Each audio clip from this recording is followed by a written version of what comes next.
Bueno, muy buenas noches para todos. Iniciamos de esta forma Consideraciones, un nuevo programa con un nuevo tema. El tema central de hoy es Derecho Laboral. Está con nosotros la doctora Julieta Gianelloni, abogada laboralista. En relación al trabajo, es en nuestros días no solo un espacio de realización personal y fuente de sustento económico, sino un elemento clave de posicionamiento social.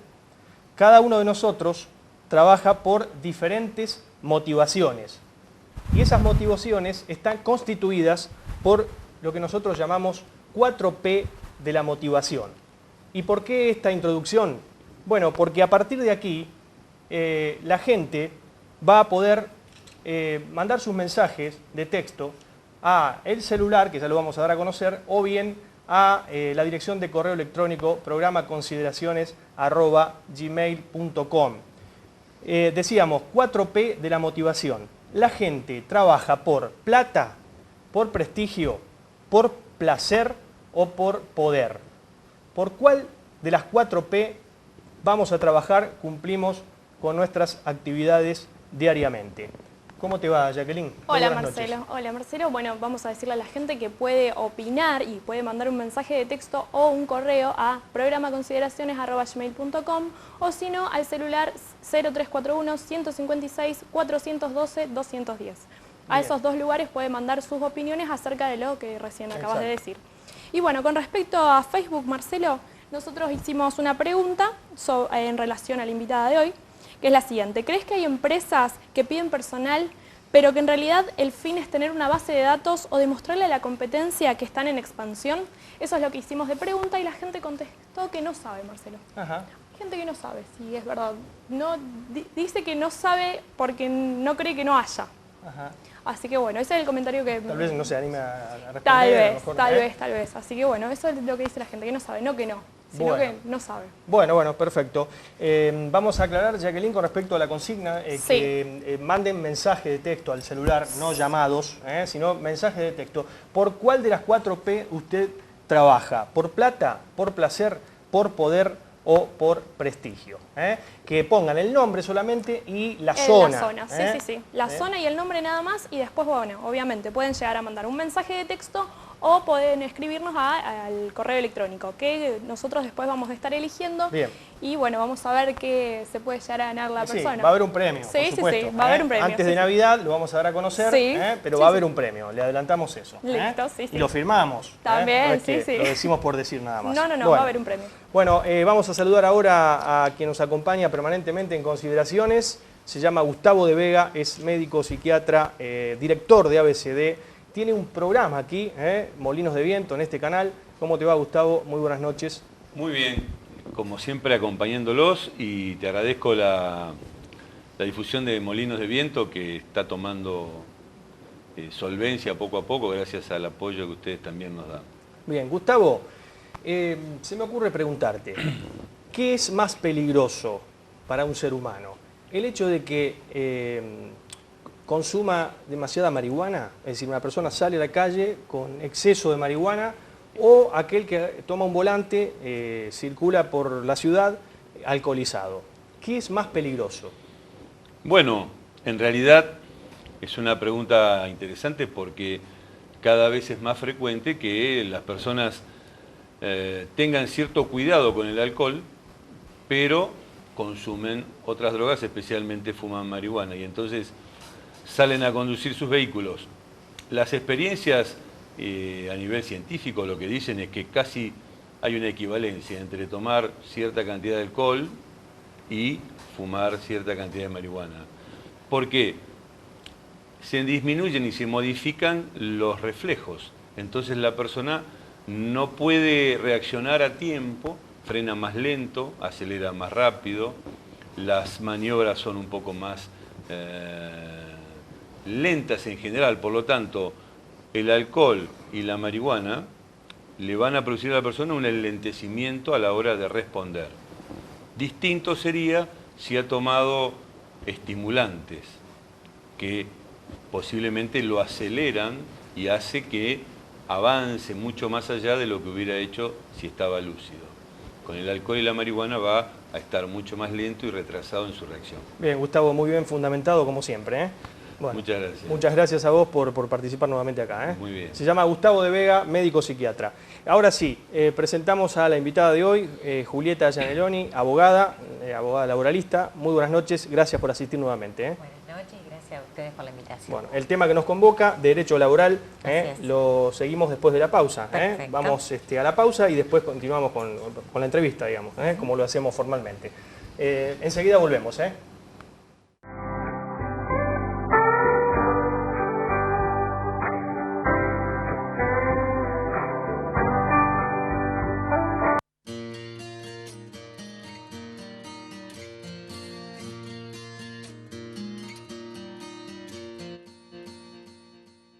ABCD, Prevención y Atención de Adicciones. Consultas 0341-439-9540, 421-2302. ABCD. Doctora Julieta Gianelloni, abogada. Accidentes de trabajo, enfermedades laborales, trámites ante ART, juicios por rechazo ART, despidos, trabajo en negro, jubilaciones con o sin aportes, reajustes, asesoramiento jurídico, médico y contable. Doctora Julieta Gianelloni, Maipú 1095, primer piso, departamento A, Rosario. Teléfonos 424 47 44, 155 559 557. Valeria Irazoki, psicóloga. Orientación vocacional, adolescentes, adultos, psicodiagnósticos, psicoterapia individual y de pareja. Valeria Irazoki, psicóloga. Turnos al teléfono 0341 155 819 486. Maquinarias Miguel, venta y reparación de máquinas para coser y bordar, nuevas y usadas de todas las marcas, industriales y familiares. Distribuidor oficial exclusivo en Rosario de máquinas profesionales Enigma. Triunvirato 596. Teléfono 0341 455 1334.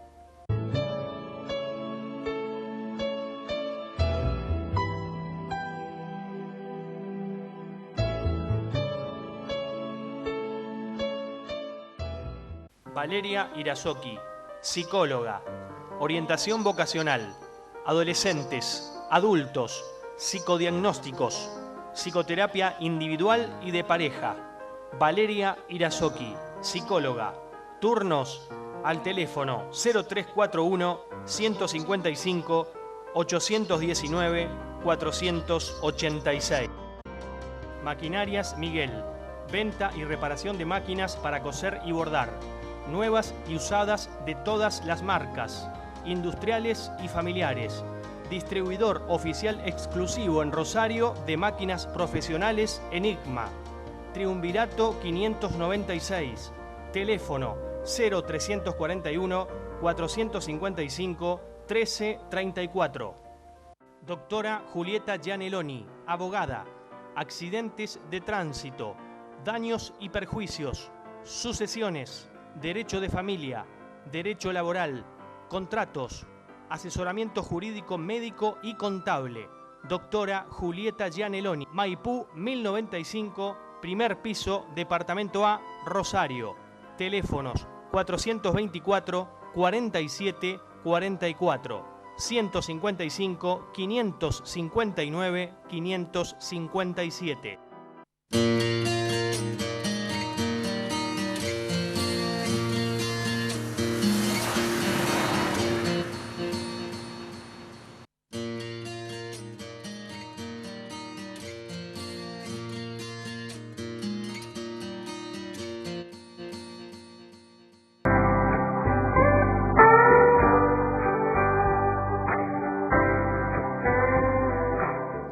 Bueno, muy bien, y continuamos con consideraciones en esta segunda parte del programa. Reiteramos, está con nosotros la doctora Julieta Gianelloni, abogada laboralista. El tema central del programa de hoy, derecho laboral. Julieta, ¿qué objetivos persigue concretamente el contrato de trabajo? Mira, los contratos en general tienen el objetivo de regular, o sea, de poner las pautas sobre las cuales se va a basar un determinado negocio. El contrato de trabajo, a diferencia de los contratos normales, las partes no pueden pactar libremente, digamos, sobre cómo se va a realizar una determinada cosa. O sea, no podemos pactar libremente si nos van a inscribir o no, cuánto es el salario que vamos a percibir, cuál es la tarea que, digamos, o sea, si nos van a anotar como peón o como supervisor. O sea, son cosas que no se pueden pactar. ¿Por qué? Porque la ley, para contrarrestar esa diferencia que hay tan grande de negociación, ¿no es cierto?, entre el trabajador y el empleador, establece una serie de pautas que son obligatorias. Por debajo de esas pautas nunca se puede válidamente negociar. Obviamente que mejorando esas pautas sí, pero lo que hace justamente es que, digamos, toda pauta que se establezca, por ejemplo, que no te van a dar vacaciones, no son válidas, ¿no es cierto? Y el empleador no las puede invocar diciendo, a mí me dijo que, por ejemplo, que no lo inscriba y yo no lo inscribí, por ejemplo, ¿no? Otra de las cosas que tiene el contrato de trabajo, que es bastante particular a diferencia de otros contratos, que no necesariamente tiene que ser escrito. O sea, hay contrato de trabajo aun cuando las partes no le den un documento que diga qué es, y aun cuando le den otra forma que no sea un contrato de trabajo. Por ejemplo, dicen que es un contrato de locación de servicio y nos hacen firmar un papel y nos dicen que paguemos monotributo, igualmente va a ser contrato de trabajo. Siempre que se den una serie de condiciones, ¿no es cierto? Que una persona realice un trabajo bajo la dependencia de otra, ¿no es cierto? Bajo las órdenes de esta persona, en favor de esa persona y a cambio de una remuneración. Ahora bien, y en caso de incumplimiento de ese contrato de trabajo por parte del empleador, ¿qué consecuencias tiene ese empleador, digamos, por incumplir? La consecuencia es que el trabajador puede terminar la relación laboral por culpa del empleador. Eso lo pone en la situación de que le va a tener derecho a que lo indemnicen, ¿no es cierto? O sea, recibir una suma de dinero por el resarcimiento. Digamos, la misma situación va a estar el trabajador que lo despiden, ¿no es cierto?, sin causa, lo cual es perfectamente lícito en nuestro derecho, que te pueden despedir sin decirte por qué. Simplemente decirte que prescinden de tus servicios, como te dicen en los telegramas, ¿sí? Con lo cual ahí también va a tener derecho a una indemnización. No es el caso de que sea el trabajador el que ha incumplido con sus obligaciones, que es cuando lo despiden con causa, se dice, ¿no es cierto? Salvo que nosotros podamos acreditar adelante del juez que la causa es falsa, cosa que sucede también, o que es desproporcionada con el despido como sanción. Bien. Ahora, con respecto al contrato por tiempo indeterminado, esto se constituye por 3 meses, ¿verdad? ¿Es así? No. ¿No? En realidad, el contrato por tiempo indeterminado es un contrato que tiene, como que nació para terminar cuando la persona esté en condiciones de jubilarse. Sí. Ajá. Lo que pasa es que la ley le da la facultad al empleador de probarlo por 3 meses. Y si en esos 3 meses lo evalúa y dice que no cumple con las expectativas, lo puede echar, ¿no es cierto?, despedirlo, sin derecho a que el trabajador tenga una indemnización. Si después de esos 3 meses no le dijo nada, o sea, no le mandó un telegrama de despido, es como dicen comúnmente, queda efectivo. O sea, ya salió del periodo de prueba, y tiene todos los derechos normales, ¿no es cierto? O sea, que si lo despiden, lo indemnicen. Ajá. ¿Y el empleador debe preavisar al empleado la extinción de la relación laboral? Sí, por supuesto, Ajá. porque si no, se presume de que el contrato sigue. Perfecto. Jacqueline Celis, ¿le querés hacer una pregunta a la doctora Julieta Gianelloni? Sí, yo quería preguntarle si un empleado que trabaja de 4 a 6 horas puede también hacer horas extras. Mira, en el año 2009 se dictó una modificación de la Ley de Contrato de Trabajo, que es una de las que no se cumple, ¿sí? Porque justamente con respecto a eso, con respecto a la jornada parcial. Porque dice que las personas que trabajen hasta 5 horas y medias por día, ¿sí? O 32 horas semanales, no tienen la obligación, bueno, en realidad, a ver, no tienen están prohibida la realización de horas suplementarias y horas extras. Horas suplementarias son las que se realizan más allá de esas 5 horas y media, y horas extras son las que se realizan después de las 8 horas, ¿sí? No tienen que hacerla. Justamente la idea no es que no se ganen unos pesitos de malos trabajadores, sino que no se haga lo que salió hoy en el diario, que las personas están anotadas por 4 horas y después entre una hora extra, otra hora extra, termina siendo un fraude a la ley laboral. En realidad terminan trabajando 8 horas.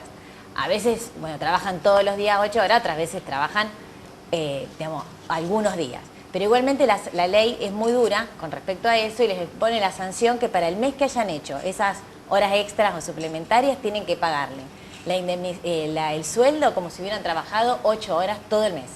Bien.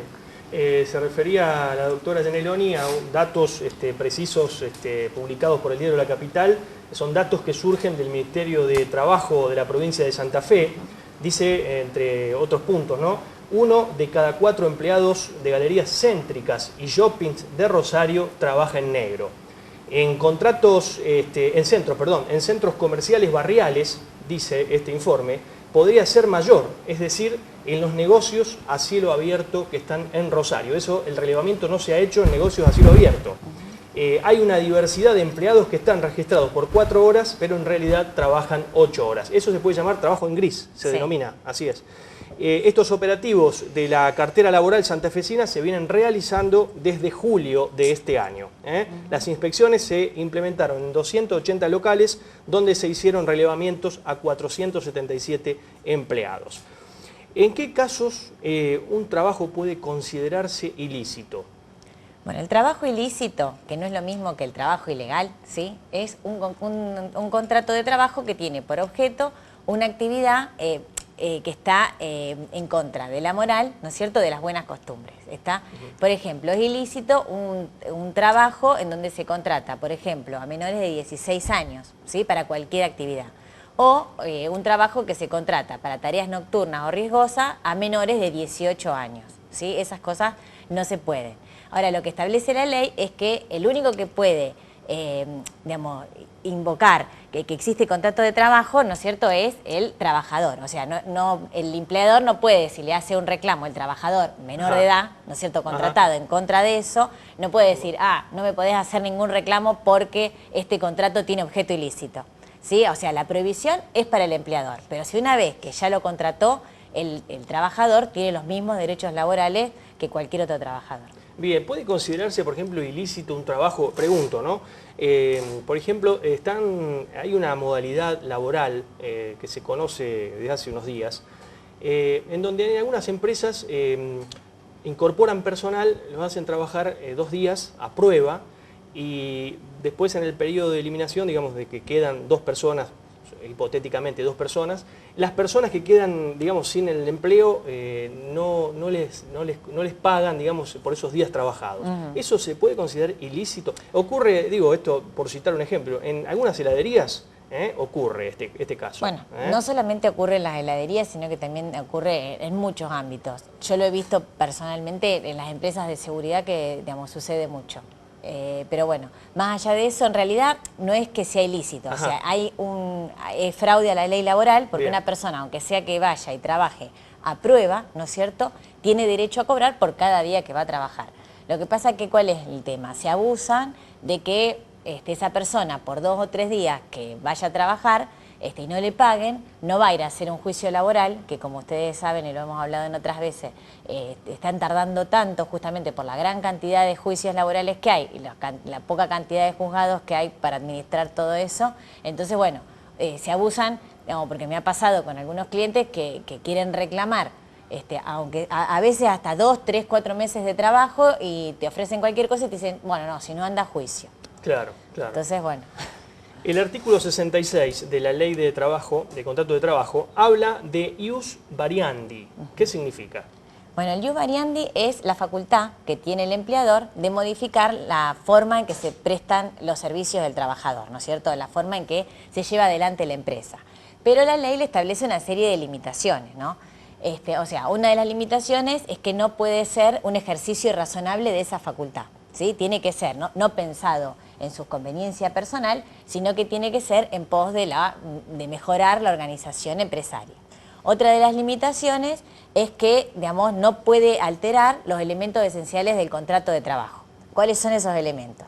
Los jueces se pusieron de acuerdo que sí o sí son esenciales el salario, o sea, no puede modificarse el salario del trabajador, ni tampoco la limitación de la jornada de trabajo, ¿sí? Ni tampoco la calificación profesional, ¿tá? Por ejemplo, si una persona es un supervisor, no se lo puede poner como operario, ¿no es cierto? Digamos, porque eso le cambia su calificación profesional. Obviamente de que, bueno, hay otros elementos que también habrá que discutirlo judicialmente, si son esenciales o no. Por ejemplo, me pasó con un cliente que de hacer una jornada, digamos, continuada, le corrieron para hacer una jornada cortada y lo cambiaron de lugar, ¿sí? Con lo cual, obviamente, de que tantas veces que se tenía que tomar colectivo, ir y venir, no solamente que cambiaba su proyecto de vida, digamos, porque tenía que dejar un montón de cosas que hacer, sino que además implicaba una disminución de su sueldo por todo lo que tenía que gastar, ¿no es cierto?, en transporte. Entonces eso. Y además tampoco puede producirle un perjuicio moral, material o espiritual al trabajador. Bien, y en ese caso, si un trabajador es ascendido Sí. en un puesto determinado y no le pagan lo que corresponde por ese ascenso, ¿eso también se puede catalogar como ius variandi? No, en realidad, digamos, el ascenso siempre, si es para mejor, está bien. Igualmente, si a la persona no le conviene porque le dan, como vos decís, más responsabilidades que probablemente implique una jornada mejor, digamos, más importante, o sea, más extensa, obviamente que lo va a poder hacer. Pero más que por ius variandi, yo lo encuadraría con relación a que habría que intimarle a su empleador que le pague con relación a la tarea que hace. Claro, a veces por motivación misma, ¿no? Dice, bueno, ascendés a un puesto determinado, pero no va acompañado de un mejor salario. Sí, ¿no? muchas veces, muchas A veces. veces por motivación solamente. Claro, y en esos casos el trabajador tiene, tiene distintas opciones. Uno puede aceptarlo, que lo peligroso es que por un lado puede aceptarlo expresamente, pero también lo puede aceptar tácitamente. Quiere decir que por el paso del tiempo, sin decirle nunca nada al empleador, sin decirle que no estaba de acuerdo, pasa el tiempo y quedan las condiciones cambiadas. Claro. Que después a la hora de decir, bueno, como me pasó una vez que un cliente me dijo que le habían bajado las tareas, o sea, le habían bajado la jerarquía de las tareas, pero habían pasado 13 años. Entonces ya para reclamar era como medio mucho. La otra opción es rechazarlas, ¿no es cierto? Y hacerle conocer al empleador que uno rechaza el cambio y exigirle o bien que le restituya las condiciones anteriores o terminar el contrato de trabajo por culpa del empleador. Bien. Doctora, ¿un empleador puede contratar a un mismo trabajador más de una vez utilizando el periodo de prueba, por ejemplo? No, el periodo de prueba es para una sola vez. O sea que si lo vuelve a contratar, aunque sean que hayan pasado unos cuantos años, ya el empleador no lo va a poder echar dentro de los 3 meses primeros, ¿no es cierto?, con el derecho a no pagar la indemnización. ¿Sí? O sea, ya entra, como dirían mis clientes, ya efectivo. Bien. Sí. Con todos estos casos que hemos mencionado, ¿no? Haciendo un análisis somero puntualmente de cada caso, ¿le parece que el derecho laboral hoy ha entrado en una etapa de crisis? Mira, para ser sincera, hay una serie de reivindicaciones, ¿no es cierto?, desde el punto de vista del derecho laboral que han mejorado mucho, ¿no es cierto? Por ejemplo, como decía antes, con respecto a la jornada parcial, ¿no es cierto?, Ajá. que se defiende mucho al trabajador para que no haya fraude a la ley laboral, pero hay una parte que sí está en crisis y eso sí me preocupa, que es la parte de los infortunios laborales, que bueno, claro, ya lo hablamos la otra vez, que era la ley de riesgo de trabajo, que nosotros hablamos del proyecto, pero ahora se aprobó, que bueno, a diferencia de lo que sucede en todos los otros ámbitos del derecho, el trabajador no es una persona con un privilegio, con una protección privilegiada. Desde cuando una persona se accidenta o se enferma por culpa del trabajo, entra a regir esta, digamos, reforma de la ley, que bueno, no modifica mucho la anterior, y no goza justamente de una protección especial. Todo lo contrario, o sea, es como un ciudadano de segunda, porque sigue sin reparársele correctamente digamos, sus lesiones. Se le sigue impidiendo el acceso a la justicia, por supuesto, salvo que se hagan los juicios que se vienen haciendo desde el año 2000 y pico, que bueno, ya en el 2004 ya la Corte Suprema de Justicia dijo que eso era inconstitucional y a pesar de eso se persiste con esa idea, desoyendo lo que viene diciendo la Corte Suprema de Justicia, y además la gran mayoría de las enfermedades profesionales, que son hasta más comunes que los accidentes, siguen quedando sin resarcimiento, que eso sí. Es preocupante. Bien, cuando a un empleado, por ejemplo, no se le asignan tareas y además le impiden conversar con el resto de sus compañeros, ¿eso puede catalogarse como hostigamiento laboral? Sí, por supuesto. El hostigamiento laboral lamentablemente es algo bastante común. Por ahora no hay una ley nacional que la regule. Sí hay leyes, se llama moving eso también. No hay leyes nacionales, hay leyes provinciales que lo regulan respecto de la actividad pública, ¿sí? Pero nacionales no hay. Lo que sí es que los jueces, digamos, como es algo que se lleva a los juzgados bastante seguido, hacen lugar a los reclamos, ¿no es cierto? Digamos, el único tema más importante, digamos, para que se haga lugar a este tipo de reclamo es poder probar el hostigamiento, ¿no? Que es lo más complejo. Bien, doctora, se nos ha ido el tiempo. Bueno. La última, brevemente, si puede ser, ¿qué duración tiene el contrato a plazo fijo? El contrato a plazo fijo, lo máximo que puede durar es 5 años. El tema es que para que sea plazo fijo tienen que darse una serie de condiciones. Te digo la más cortita, obviamente que tiene que estar por escrito, pero además tiene que estar justificado, digamos, por qué es a plazo fijo. Por ejemplo, vengo a reemplazar a una persona que está con licencia por maternidad.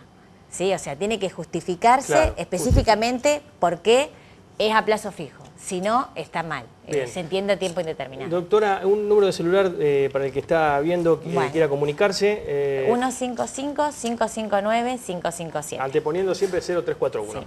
Bueno, muy bien, muchas gracias por la participación nuevamente. Se llama Julieta Gianelloni, es abogada. Bueno, ya terminamos, Jacqueline, repetimos rápidamente, la consigna es para la gente que se comunique a nuestra dirección de correo electrónico. O si no, al celular 0341 156 412 210. ¿Dónde está la motivación de cada empleado? ¿Dónde está? ¿Cuál de las 4P trabajamos? Plata, placer, prestigio. Poder o prestigio. Bien. Sí, si no, bueno, pueden ver este u otros programas también en el canal Consideraciones 2012 por YouTube. Mensaje 0341 156 412 210. Bien. Gracias, Jacqueline, muy amable. De nada. Por la amabilidad de habernos acompañado, muchísimas gracias. Nos reencontramos el próximo martes, 20 horas, Consideraciones, Televisión Regional. Muy buenas noches para todos.